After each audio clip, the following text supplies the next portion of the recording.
সমগ্র বরাক উপত্যকা সহ বিভিন্ন এলাকার গুরুত্বপূর্ণ খবরের মধ্যে স্বাগতম। আজ হলো 31 জুলাই শুক্রবার। আজকের প্রথম খবরটি হলো রাজ্যের মুখ্যমন্ত্রী ডক্টর হিমন্ত বিশ্ব শর্মা অরুণোদয় প্রকল্প নিয়ে বিরাট ঘোষণা করলেন।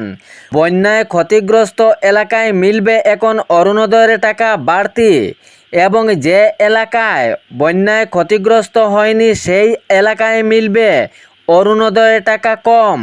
রাজ্যের বিভিন্ন জেলা বর্তমান অবস্থায় বন্যায় প্লাবিত। শিবসাগর, চড়াইদেউ, গোলাঘাট, যোরহাট, নোয়াগাঁও, শোনিতপুর, কামরূপ মহানগর এইসব জেলাগুলি সহ রাজ্যের অনেক জেলাও বন্যায় প্লাবিত, অনেক ক্ষয়ক্ষতি। বর্তমান অবস্থায় বন্যায় ক্ষতিগ্রস্ত লোকেরা এখনও আশ্রয় করছেন ত্রাণ শিবিরে। ভয়ঙ্করভাবে পরিস্থিতি হয়ে পড়েছে এ বন্যার কারণে। রাজ্যের শিবসাগর, চড়াইদেউ, গোলাঘাট, যোরহাট, নোয়াগাঁও, শোনিতপুর, কামরূপ মহানগর এই সমস্ত জেলা এখনো বন্যায় প্লাবিত। এ বন্যার জেরে দিন দিন মৃত্যুর সংখ্যা বেড়েই চলে যাচ্ছে। বন্যার পরিস্থিতির মধ্যে মানব জীবন বিপর্যস্ত পরিস্থিতি হয়েছে। মুখ্যমন্ত্রী ডক্টর হিমন্ত বিশ্ব শর্মার ঘোষণা মতে আগামী 1 আগস্ট থেকে অরুণোদয় প্রকল্পের টাকা দেওয়া হবে। তবে সরকারের পক্ষ থেকে জানানো হয়েছে যে এলাকায় বন্যায় ক্ষতিগ্রস্ত হয়েছে সেই এলাকায় অরুণোদয় প্রকল্পের টাকা বেশি দেওয়া হবে। বন্যায় ক্ষতিগ্রস্ত এলাকায় যে মহিলারা অরুণোদয় প্রকল্পের আওতায় রয়েছেন তাহাদেরকে দেওয়া হবে 2500 টাকা করে এবং যে এলাকায় বন্যায় ক্ষতিগ্রস্ত হয়নি সেই এলাকায় অরুণোদয় প্রকল্পের টাকা 1250 টাকা নয়, আরও কম দেওয়ার সম্ভাবনা রয়েছে। তবে কত দেওয়া হবে তা কোনো স্পষ্ট জানানো হয়নি সরকারের পক্ষ থেকে। সঙ্গে এটিও জানানো হয়েছে সরকারের পক্ষ থেকে যাহারা বন্যায় ক্ষতিগ্রস্ত হয়েছেন সেই পরিবারগুলোকে ঘর বানানোর জন্য সাহায্য করা হবে এবং সঙ্গে পশুধন ক্রয় করার জন্য সাহায্য করা হবে।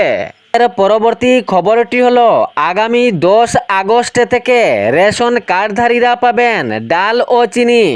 যাহাদের রেশন কার্ড রয়েছে তাহারা 10 আগস্ট থেকে ডাল ও চিনি পাবেন। রেশন কার্ডের আওতায় প্রায় 70 লক্ষেরও বেশি যোগ্য হিতাধিকারীকে দেওয়া হবে ডাল ও চিনি, জানিয়েছেন অসমের মুখ্যমন্ত্রী ডক্টর হিমন্ত বিশ্ব শর্মা।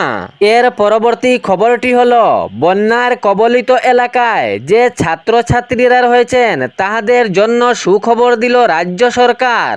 রাজ্য সরকার থেকে জানানো হয়েছে এ ভয়ঙ্কর বন্যার পরিস্থিতিতে যে ছাত্রছাত্রীর বই তলিয়ে গিয়েছে বন্যায় সেই ছাত্রছাত্রীদেরকে সাহায্য করা হবে।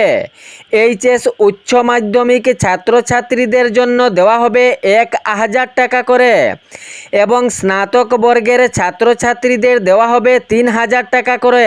এরই পাশাপাশি জানানো হয়েছে স্নাতকোত্তর শিক্ষার্থীদের জন্য 5000 টাকা। এর পরবর্তী খবরটি হলো শিবসাগরের বিধায়ক অখিল গগৈর ভয়ঙ্কর বক্তব্য। প্রধানমন্ত্রী অমিত শাহ অসমের বন্যার বিপর্যস্ত পরিস্থিতির মধ্যে এখনো আসেননি। এক হুঙ্কার বক্তব্য দিলেন শিবসাগরের বিধায়ক অখিল গগৈ। তিনি জানিয়েছেন বর্তমান অবস্থায় অসমের অনেক জেলা রয়েছে বন্যার কবলে পড়েছে, কিন্তু এখনো পর্যন্ত ভারতের প্রধানমন্ত্রী নরেন্দ্র মোদী এবং অমিত শাহ অসমের বন্যার বিপর্যস্ত পরিস্থিতি দেখতে আসেননি। লক্ষ লক্ষ পরিবার ত্রাণ শিবিরে আশ্রয়। অখিল গগৈর বক্তব্য, বন্যার পরিস্থিতির মধ্যে যে পরিবারের বেহাল অবস্থা হয়েছে সেই পরিবারগুলোকে 10 লক্ষ টাকা করে সাহায্য করতে হবে সরকারের। শিবসাগরের বিধায়ক অখিল গগৈর এ বক্তব্যে ঘুরপাক খাচ্ছে সোশ্যাল মিডিয়ায়। এ ছিল বরাক উপত্যকা সহ বিভিন্ন এলাকার গুরুত্বপূর্ণ খবর।